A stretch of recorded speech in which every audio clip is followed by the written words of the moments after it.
kalayaan ay maibigay o mawala.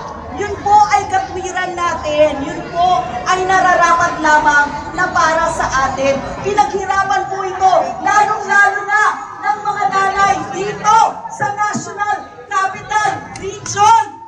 Ang mga kasamahan po namin sa National Capital Region, araw-araw natutulog sa kalsada, araw-araw binabantayan ang ating boto, araw-araw nakikipag-usap sa lahat ng mga nanay. Kahit paminsan tinatanggihan, binibilit pa rin natin na ipaliwanag kung ano po ang Gabriela